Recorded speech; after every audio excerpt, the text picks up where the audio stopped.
The outpouring of support following the Lewiston mass shooting was massive, to say the least. People in communities across Maine showed that they were stronger together.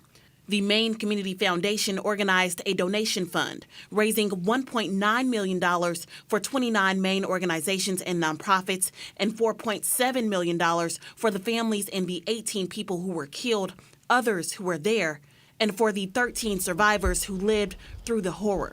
Survivors like Benjamin Dyer. I was shot 5 times. I lost my bicep and my tricep and my right arm completely. I lost my right index finger. I've lost the use of my hand for now. I was shot through the shoulder, shot through the leg twice. Dyer is permanently disabled. Due to his injuries, he hasn't worked since the mass shooting. As time has passed, he believes support has dwindled. We've been forgotten, and people are trying to figure out why. Dyer still keeps in contact with other survivors of the tragedy. Like him, several others haven't returned to work, but bills keep piling up.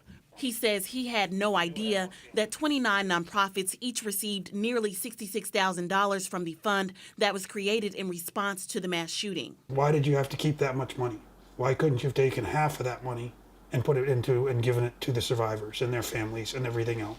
There are families out there struggling who have lost their loved ones and are trying to get by. And everybody has stopped caring. But you're still going to take our likeness and try to make money. In an email, a spokesperson for the Maine Community Foundation says the specific amounts that victims and their families received were not publicized to protect their privacy. Because the people that got injured got less money than the nonprofits did.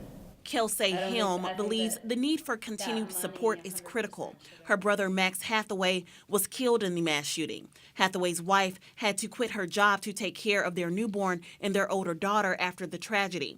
Helm explains that if she had not created a personal GoFundMe for her brother's family, they wouldn't be able to continue to support themselves. She says she believes it's the state's responsibility to provide continued support.